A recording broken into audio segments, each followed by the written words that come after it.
لله نحمده ونستعينه ونستغفره ونؤمن به ونتوكل عليه ونعوذ بالله من شرور أنفسنا ومن سيئات أعمالنا من يهده الله فلا مضل له ومن يضلل فلا هادي له ونشهد أن لا إله إلا الله وحده لا شريك له ونشهد أن سيدنا ومولانا محمدا عبده ورسوله صلى الله تعالى عليه وعلى آله وصحبه وبارك وسلم تسليما كثيرا كثيرا. أما بعد فقد قال النبي صلى الله تعالى عليه وسلم: ما من مصل إلا وملك عن يمينه وملك عن شماله فإن أتمها رجا بها وإن لم يتمها ضربا بها على وجهه أو كما قال عليه الصلاة والسلام.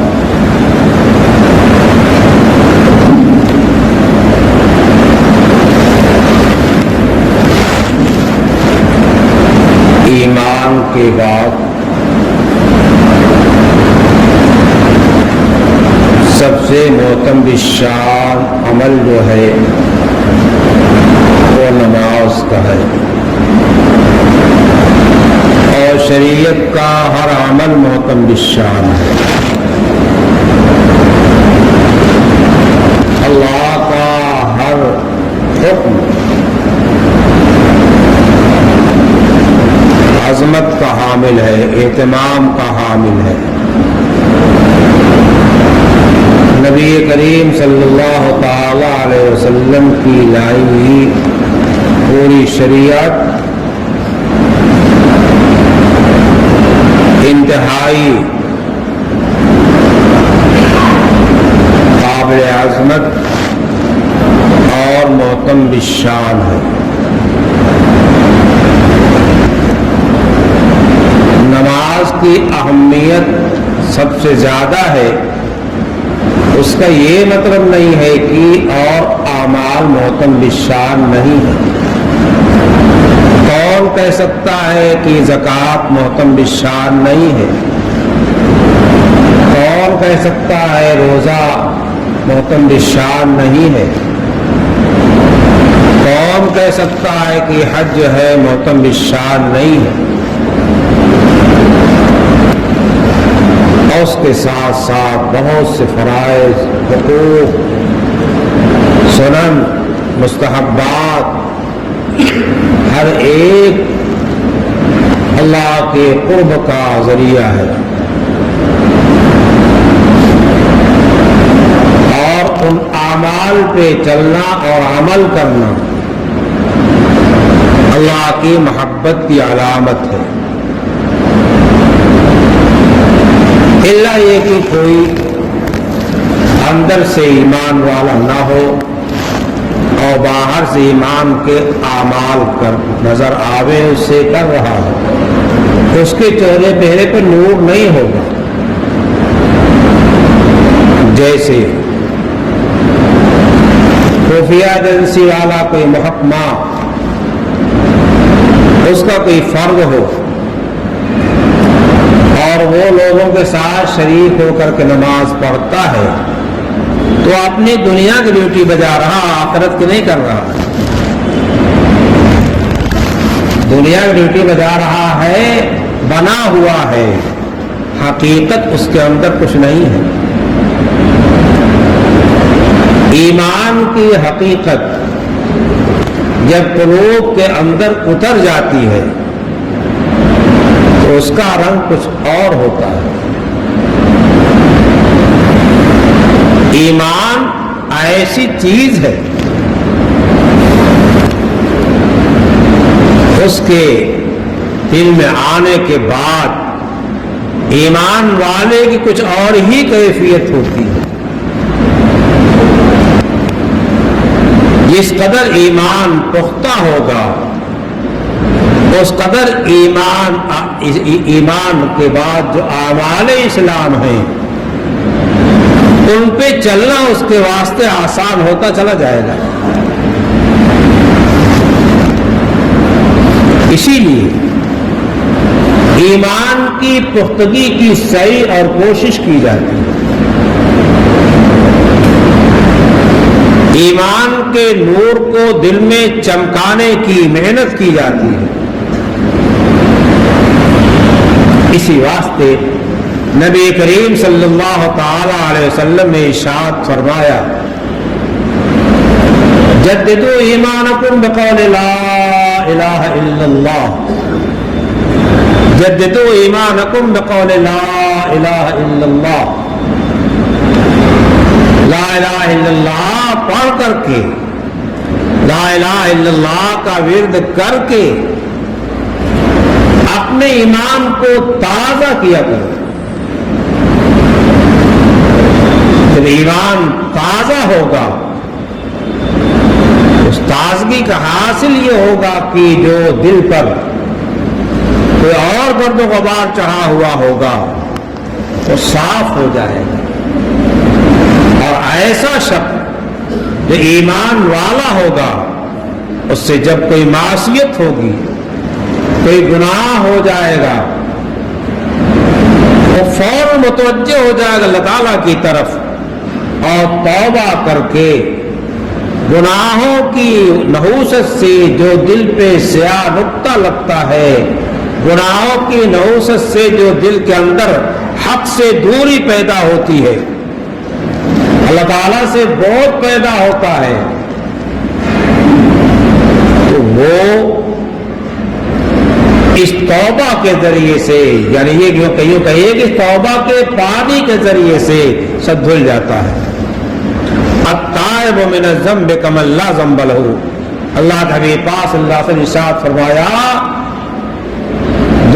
گناہ سے جس نے توبہ کر لیا، رو دھو کے اللہ تعالیٰ سے معافی مانگ لیا، ایسا ہو گیا جیسے اس نے کوئی گناہ کیا ہی نہیں تھا. بڑی رحیم کریم ذات ہے.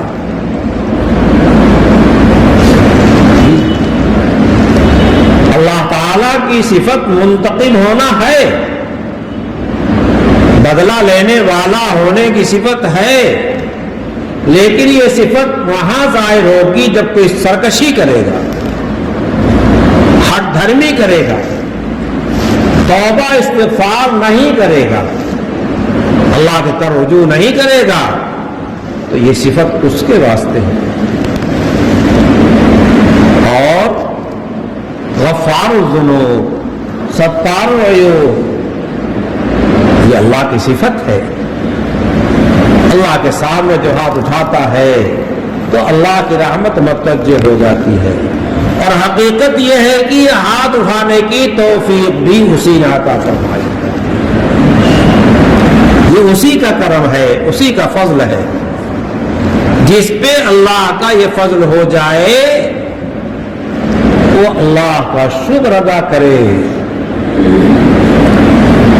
ہم بڑے پکے نمازی ہیں، ہماری کوئی خوبی نہیں ہے، اللہ کی توفیق سے ہے، اللہ کے فضل سے ہے. اگر ہم نے نماز پڑھ کر یہ سمجھا کہ ہم تو بڑے پارسا ہیں، اور اس کے ساتھ دوسرا نمبر آیا فلانا فاسق فاجر بے نمازی کتا گناہ ہے، یہ تو ایسا ہے. یہ نبی کی سنت نہیں ہے. نبی علیہ السلام کی سنت یہ ہے کہ کرو اللہ کا فضل سمجھ کر کے، اور جو گناہ مبتلا ہے اس کے واسطے اللہ سے مانگو، اور اس کو سمجھاؤ. ادع الی سبیل ربک بالحکمہ والموعظۃ الحسنہ، اللہ کی راہ کی طرف بلاؤ سمجھا بجھا کر، اچھا انداز اختیار کر کے، جس سے مانے، جس انداز سے مانے وہ انداز اختیار کرو، وہ رویہ اختیار کرو. اور نبی علیہ السلام کی صفت کیا تھی؟ گلا پھینکا جا رہا ہے، تالی پیٹی جا رہی ہے، مذاق اڑایا جا رہا ہے اور الٹا پلٹا بولا جا رہا ہے. آپ کا نام محمد ہے اور وہ لوگ مزمم کہہ کے بلاتے تھے. آپ نے فرمایا کہ میں تو محمد ہوں، مزمم تھوڑے ہوں. ان کی یہ برائی اور ان کا یہ صیغہ جو مزمم ہوگا اس کو لگے، ہمیں تھوڑے لگے گا. بہرحال ہم اگر کسی نیک عمل پر ہیں تو اخلاص یہ ہے کہ ہم اللہ کے واسطے کریں اور جو نہیں ہے اس کو راہ پر لانے کی کوشش کریں. نبی علیہ السلام نے بڑی محنت کیا ہے اور تمام انبیاء کرام نے محنت کیا ہے. اگر کسی نے دعا کے واسطے کہا تو کیا کہا؟ اللہم اہد قومی فإنہم لا یعلمون. اے اللہ میری قوم کو راستہ دکھا دے، راستے پہ لگا دے، جانتے نہیں ہیں، یہ سمجھ نہیں رہے. سمجھ اللہ پیدا کرے اور راستے پر لگ جاویں، نبی یہ چاہتا ہے. اس لیے سب سے پہلے اپنے ایمان کے پختہ کرنے کی کوشش کی جائے اور ایمان کو کلمہ طیبہ کے ورد سے بار بار ذکر سے جب پختہ اور منور کیا جائے. توبہ کے پانی سے اس کو بار بار دھلا جائے، بار بار دھلا جائے. غم جو آیا زود استغفار کن، کوئی مصیبت آئی بہت جلد فوراً اللہ کے سامنے کہا کرو، ہاتھ پھیلا کرو.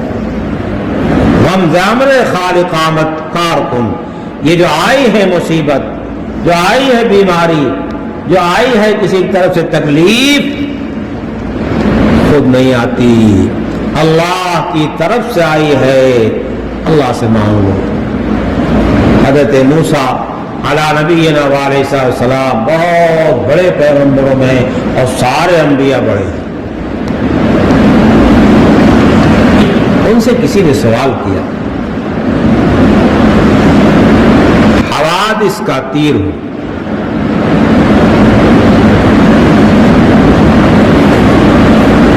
حادثات جو پیش آتے ہیں، اللہ تعالی چلانے والے ہیں، بچنے کی کیا شکل ہے؟ اللہ چلا رہا ہے. اللہ کے تیر سے کون بچ سکتا ہے؟ تو موسیٰ علیہ السلام نے ارشاد فرمایا چلانے والے کی پناہ میں آ جاؤ. تیر وہاں لگے گا، یہاں آئے گا. پناہ کی کیا شکل ہے؟ اللہ سے مانگو، رو، گڑگڑاؤ اور باللہ کہو اور اللہ سے مانگو. مضبوط قرآن پاک کی تلاوت کے ذریعے سے نور ایمان کو بڑھائیے. اور نماز سے تو بہت یہ نور بڑھتا ہے، روزے سے بہت بڑھتا ہے. زکوٰۃ جو ہے وہ دل کی صفائی کے واسطے ہے، اور حج تو ایک طرف سے رہا سہا سارا گناہ معاف کر دیتا ہے. یہ سارے اعمال ہمارے اور آپ کی دھلائی کے واسطے ہیں. قرآن پاک کی تلاوت کا انتظام کیا جائے، کلمہ طیبہ کے تکرار کا انتظام کیا جائے، اپنے دلوں کی صفائی اس کا اہتمام کیا جائے، اہل تقوی کا ساتھ پکڑا جائے، ان سے اس سبق کو سیکھا جائے کہ کیسے ہمارے دل کے اندر صفائی آئے گی، کیسے ہمارے دل کے اندر یہ بات آئے گی کہ اللہ ہم کو دیکھ رہا ہے، یہ کیفیت ہر دم کی ہو جائے، حرام کی ہو جائے. اللہ کے بندے میں نماز پڑھتے ہیں، روزہ رکھتے ہیں، زکوٰۃ دیتے ہیں، حج کی توفیق ہوتی ہے، مال ہوتا حج کر لیتے ہیں، قرآن پاک کی تلاوت کرتے ہیں، صدقہ خیرات کرتے ہیں، سب نیکیاں ہیں. اور آنکھ کا گناہ، بدنگاہی، کس عمر کے لوگ ہیں جوانی آنے کے بعد یہ گناہ نہیں ہوتا.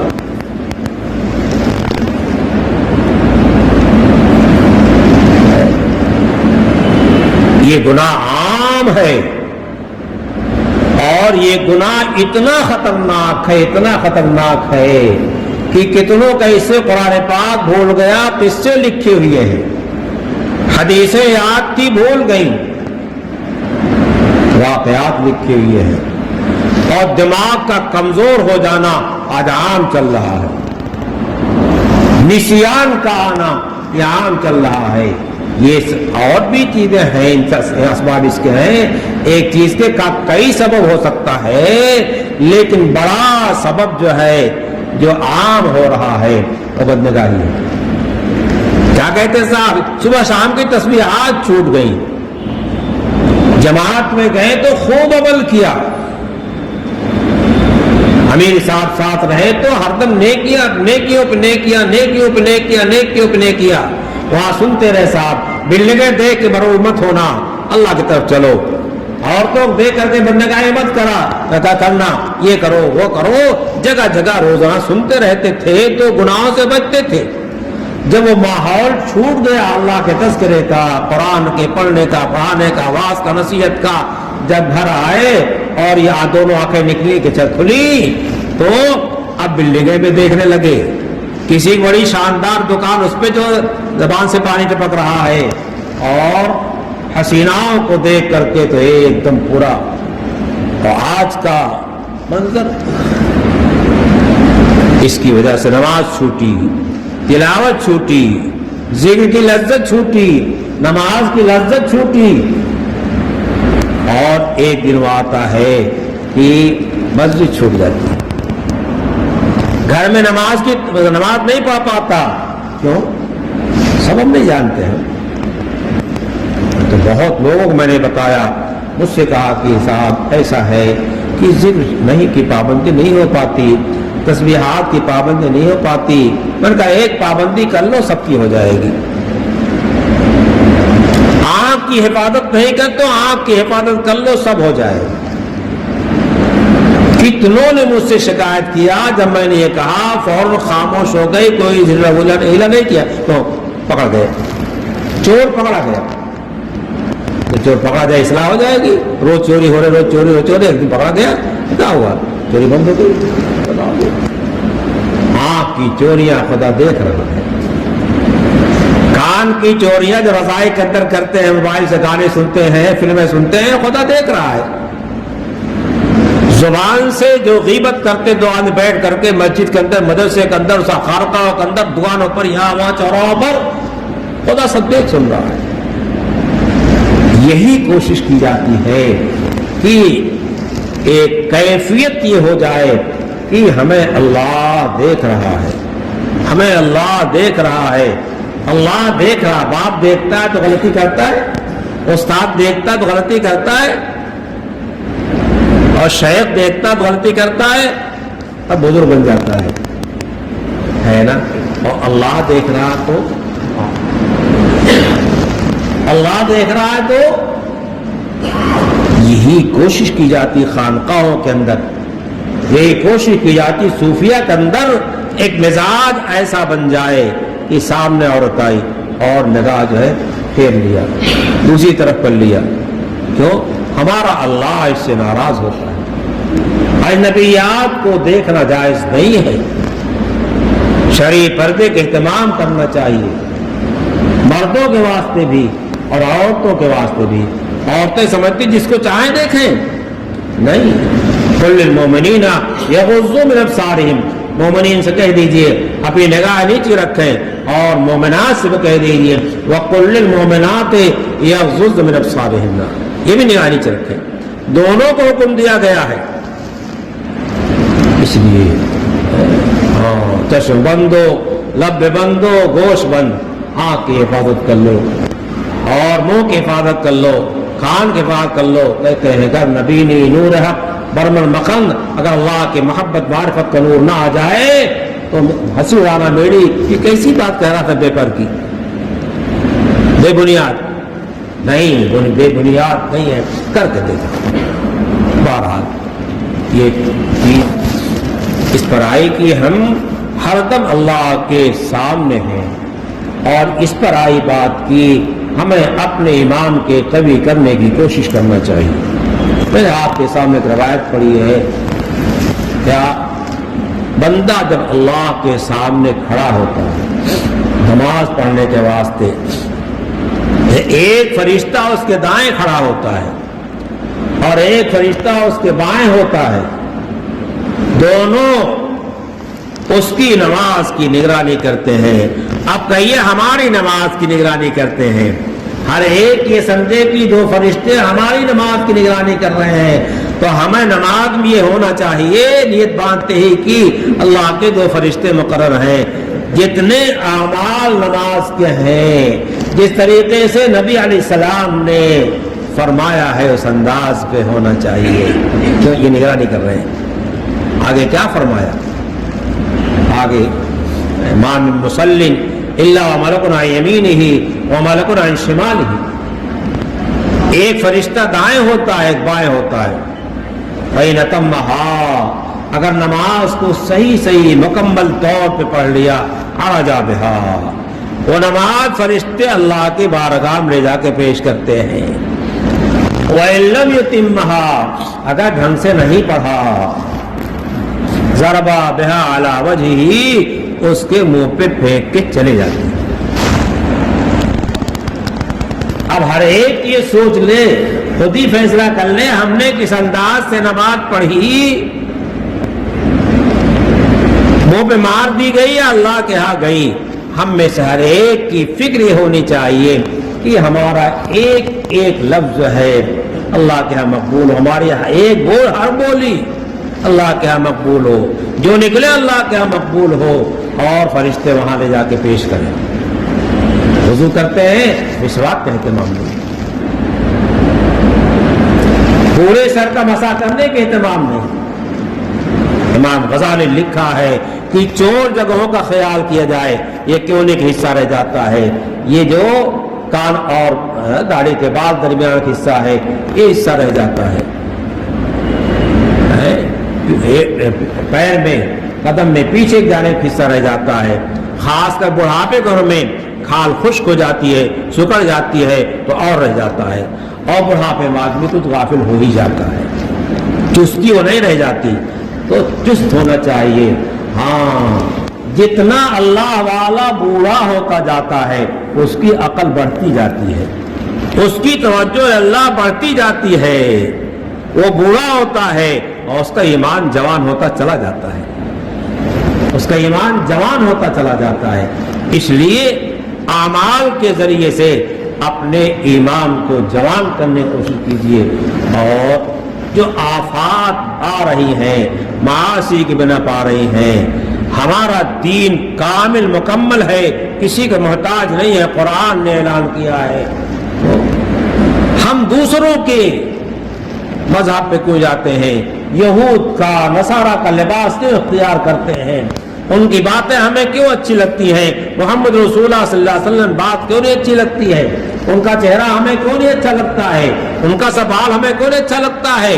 کوئی فیشن کا بال نکل گیا، آج کل نکلا ہوا ہے، جیسے معلوم ہوتا ہے کہ چمگادڑ نے سب چاٹ لیا،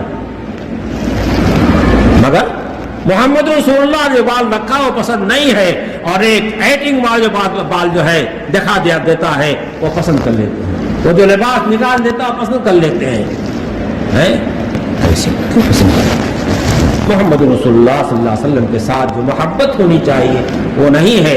اللہ کے ساتھ اگر لگا ہوتا تو محمد رسول اللہ کے ساتھ لگا ہوتا، اللہ کے ساتھ لگاؤ کی کمی ہے، اسی لیے اللہ والوں سے جڑا جاتا ہے، اور اپنے حلقوں میں جو لوگ ہوتے ہیں ہمارا ذہن ان کی طرف نہیں جاتا ہے، ان کو تو معمولی آدمی سمجھتے ہیں، لے تو ہر جگہ سے ہوتا ہے، اگر ہر جگہ کے لوگ اپنے علاقے لوگ معاملے سمجھ لیں تو کس کی اصلاح ہوگی؟ اپنے قریب کے بزرگوں، صالحین، نیک لوگوں کا پتہ لگانا چاہیے، ان کی مجلسوں میں بیٹھنا چاہیے، ان کے پاس جانا چاہیے، اور جس سے مناسبت ہو اس سے تعلق قائم کر لینا چاہیے۔ حاجی امداد اللہ صاحب رحمۃ اللہ علیہ عالم باضابطہ نہیں تھے، مولانا قاسم دانوتوی، مولانا رشید احمد گنگوہی، مولانا اشرف علی تھانوی، مولانا خلیل احمد شاہ سہارنپوری، یہ سارے حضرات تشریف لے گئے۔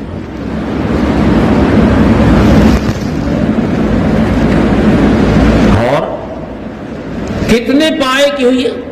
مولانا تھانوی رحمۃ اللہ علیہ تھانوی صاحب کے خلیفہ ہیں، مولانا قاسم دانتوی اور مولانا رشید احمد گنگوئی حاجی صاحب کے خلیفہ ہیں، اور حضرت مولانا خلیل احمد صاحب رحمۃ اللہ علیہ کو حاجی صاحب سے بھی اجازت ہے، اور مولانا رشید احمد گنگوئی سے بھی اجازت ہے۔ شیخ زکریا رحمۃ اللہ علیہ نے کتاب لکھی ہے تاریخ مشائخ چشت، اس میں اس چیز کو ذکر کیا ہے۔ شیخ اس گھر کے رازدار ہے۔ بہرحال بات لمبی ہو رہی ہے، یہ فکر کیجئے کہ حضور پاک صلی اللہ علیہ وسلم کی سنت ہم سے کوئی نہ چھوٹے، سنت کا استخفاف نہیں ہونا چاہیے، سنت کو ہلکا نہیں سمجھنا چاہیے۔ اگر سنت کو ہلکا سمجھتا ہے تو ایمان کی خیر نہیں ہے۔ کیسا ظاہرہ سنتیں تو ہے، سنت کے معنی کیا جانتے ہیں؟ جو سنت علماء چلاتے رہتے ہیں، جماعت والے چلاتے رہے سنت کیا ہے؟ سنت کی تعریف کی گئی ہے الطریقۃ المسلوکۃ فی الدین، دین میں جس راستے پہ چلا جاتا ہے اس راستے کا نام، پورے دین کا نام سنت ہے، پورا دین سنت ہے۔ اور وہ تو اللہ کا بتایا ہوا ہے، دین اللہ کے حبیب صلی اللہ علیہ وسلم کے واسطے سے آیا ہے، اس واسطے رسول اللہ کی سنت کہا جاتا ہے، ورنہ نبی پاک صلی اللہ علیہ وسلم کی ہر بات اللہ کی بات ہے، گفت اللہ بود گر از حلقوم عبداللہ بود، نبی کی بات اللہ کی بات ہے، اگرچہ نبی کے منہ سے نکل رہا ہے، کلمہ نکل رہا ہے، لیکن وہ اللہ کی بات ہے۔ بہرحال ایسی مجالس میں جانا چاہیے جہاں جا کر کے دل کو اطمینان ہو، وہاں جا کر کے دنیا سے رغبت کم ہو، آخرت کی رغبت بڑھے، تو سمجھ لو کہ یہ اللہ والا ہے۔ بہت سے ایسے لوگ جو بولتے نہیں، خاموش رہتے ہیں، لیکن اللہ پاک کی طرف سے ان کے قلوب پہ حکمت کے دروازے کھلے ہوئے ہیں، اور یہ حدیث میں ہے، اور جسے حکمت مل گئی میں یوں تر حکمت بہت ہوتے خیر کثیرہ، حکمت کہتے ہیں دین کی سمجھ کو، دین کی دانائی کو۔ لقمان کو جو کہا گیا علیہ السلام وَلَقَدْ آتَى لُقْمَانَ الْحِكْمَةَ، کا مطلب یہ ہے کہ ان کو دین کی فہم حاصل تھی، دین کی سمجھ حاصل تھی۔ یہ نہیں کہ صاحب کہ وہ گھاس پات کی خاصیت جانتے تھے اس لیے حکیم کہے گئے، حکیم اس واسطے کہے گئے کہ وہ دین کی فہم رکھتے تھے۔ مولانا تھانوی رحمۃ اللہ علیہ کو حکیم الامت کیوں کہا گیا؟ نبض پکڑ کے دوا دیتے تھے، وہ نبض پکڑ کر کے دل کی اصلاح کرتے تھے، نبض پکڑ کر کے اللہ والوں کی اصلاح کرتے تھے، اللہ والا بناتے تھے، جو رذائل تھے اس کو نکالتے تھے اپنی ترکیب کے ذریعے سے۔ جیسے دنیا کا حکیم و طبیب جو ہے وہ نبض دے کر کے مرض کا ازالہ کرتا جسم کے، اسی طریقے سے یہ اطباء یہ روح کی بیماری کا علاج کرتے ہیں۔ بہرحال جب نماز پڑھیں تو اس تصور کے ساتھ پڑھیں کہ دو فرشتے ہمارے دائیں بائیں کھڑے ہیں، اگر ہم صحیح پڑھیں گے اللہ کے دربار میں پیش ہوگی، اور نہیں پڑھیں گے تو فرشتوں کو بتا دیا گیا ہے کہ اس کی نماز قابل قبول ہے، کہ اس کی منہ پہ مار دینے کے لائق ہے۔ فرشتے خوب سمجھتے ہیں، یعلمون ما تفعلون، قرآن کہا جو تم کرتے ہو سب سمجھتے ہیں، سب جانتے ہیں۔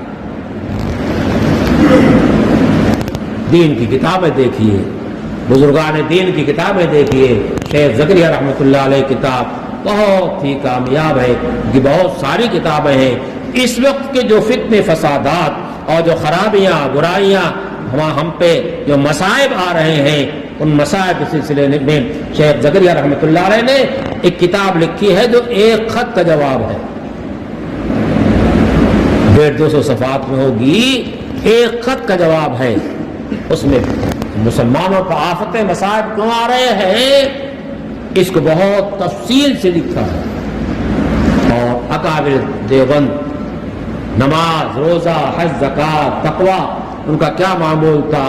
مختصر سی کتاب ہے اکابر علماء دیوبند، لیکن اس کے پڑھنے سے زندگی بدل جاتی ہے. ہمیں تو نام ہی نہیں معلوم ہے. شیخ کی فضائل کی کتابیں جو ہیں دنیا میں سے ڈنکا پٹ گیا. شیخ کی آپ بیتی دیکھیے، بزرگوں کا آپ بیتی دیکھیے تو پتہ چلے گا کہ دین کیا ہے.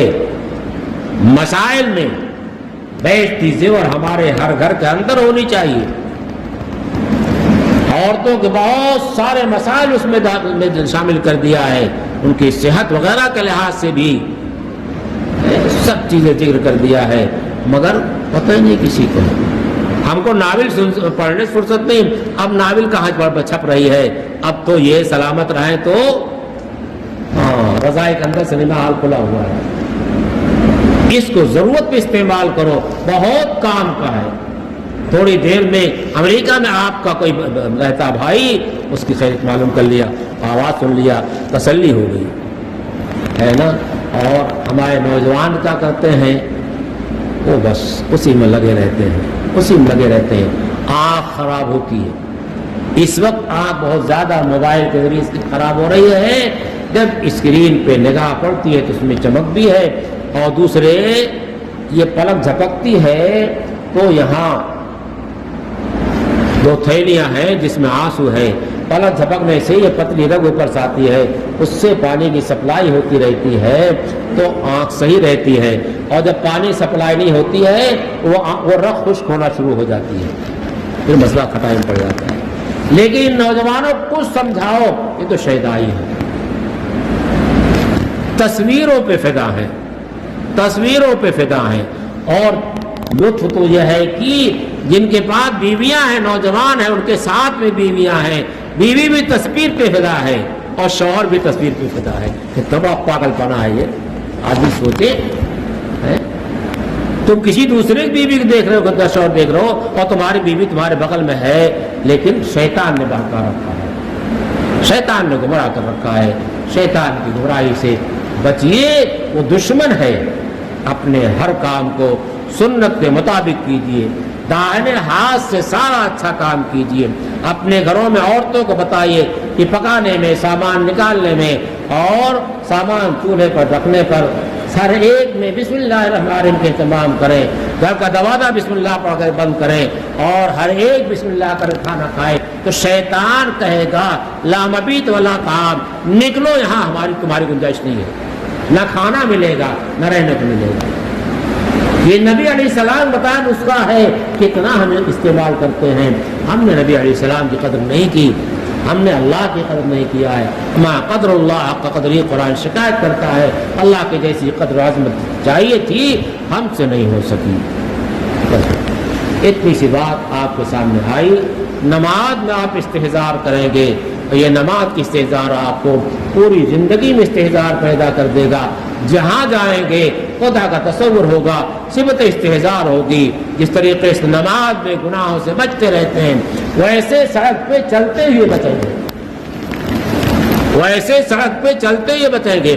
اور کسی بھی کام کے کرنے پر، کسی بھی چیز کے مال کے آنے میں آپ بچیں گے کہ حرام طریقے سے آ رہا تو چھوڑ دو، حلال طریقے سے آ رہا تو لاؤ. پاکیزہ ہے تو استعمال کرو، ناپاک ہے تو وہ اللہ کی محبت کرنے لے جائے گا اور معاصی طرف لے جائے گا.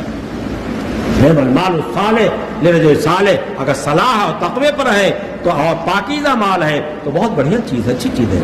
مال برا نہیں ہے، ہمارے لینے کا انداز، کمانے کا انداز یہ برا ہے، پھر خرچ کرنے کا انداز برا ہے. جب غلط طریقے سے آئے گا، ناجائز طریقے سے آئے گا تو ناجائز جگہ جائے گا. الحلال لا یحتمل الشرف، اگر حلال و پاکیزہ مال ہے، اسراف فضول خرچی اس میں نہیں ہے. یہ قانون. نماز کا تحریمہ باندھا تو ہم نے بہت ساری چیزیں، بہت سارے گناہ چھوڑ دیے. مسجد میں آنے کے بعد ہماری کیفیت بدل جاتی ہے. تو ہم نے نماز کا تحریمہ 5 منٹ کے واسطے باندھا ہے. یہ تحریمہ ہماری زندگی درست کرنے کے واسطے ہے کہ جس طریقے سے نماز میں 2 فرشتے نگراں ہیں، ہماری زندگی میں ہر وقت 2 فرشتے نگرانی کرتے ہیں، کرامن کاتبین. ہم نے تحریمہ ایمان کا باندھا ہے، تو ایمان کا تحریمہ باندھا ہے تو ہر وقت ایمان والے ہیں نا، ہمارے ایمان کے تحریمہ میں کوئی خرابی نہیں آنی چاہیے، تحریمہ کے خلاف عمل نہیں ہونا چاہیے۔ اللہ تعالیٰ توفیق عطا فرمائے۔ اللہم صلی علی سیدنا مولانا محمد وبارک وسلم تسلیما کثیرا کثیرا، كلما ذكره الذاكرون كلما غفل عن ذكر الغافلون، اللهم آتنا واغفرنا واسعنا شأننا كله۔ یا اللہ ہم سب کے حق میں خیر کے فیصلے فرما، اے اللہ ہم سب کے حق میں خیر کے فیصلے فرما، اے اللہ ہم سب کو صفت استحضار نصیب فرما، ہر عمل میں اخلاص نصیب فرما، گناہوں سے ہم سب کی حفاظت فرما، پوری امت کی حفاظت فرما، جو ادبار ہیں اللہ اس ادبار کو ختم فرما، اے اللہ ہمارے گھر میں ہمارے باہر ہر جگہ سکون کا ماحول پیدا فرما، ہمارے گھروں میں ذکر کا ماحول پیدا فرما، ہمارے گھروں میں اتباع سنت کا ماحول پیدا فرما، اے اللہ اندرون بیرون جہاں کہیں رہے، اے اللہ ان تمام جگہوں میں اے اللہ اپنی مرضی کے مطابق چلا، نامرضیات سے حفاظت فرما، جو بیمار ہیں شفا نصیب فرما، جو بے نکاح کے واسطے مناسب رشتے عطا فرما، جن کو مکان وغیرہ ضرورت ہو کے مکان کی تعمیر کا سبب مہیا فرما، اے اللہ مسلمانوں کی تمام ضروریت کی کفارت فرما، اے اللہ مسلمانوں کو اپنا بنا لے، ہم سب کو اپنا بنا لے، ہمارے یہاں جمع ہونے قبول فرما لے، اے اللہ ہماری جمع ہونے کو اپنی رضا والے اعمال پہ چلنے کا سبب بنا دیجئے، اے اللہ ہمارے جمع ہونے کو اپنی رضا کا سبب بنا دیجئے، اور اپنی پاک جنت میں داخلے سبب بنا دیجئے، اپنے جہنم سے اے اللہ حفاظت کا ذریعہ بنا دیجئے۔ ربنا تقبل منا انك انت السميع العليم وتب علينا انك انت التواب الرحيم، وصلى الله تعالى على خير خلقه سيدنا محمد وآله وصحبه اجمعين برحمتك يا ارحم الراحمين۔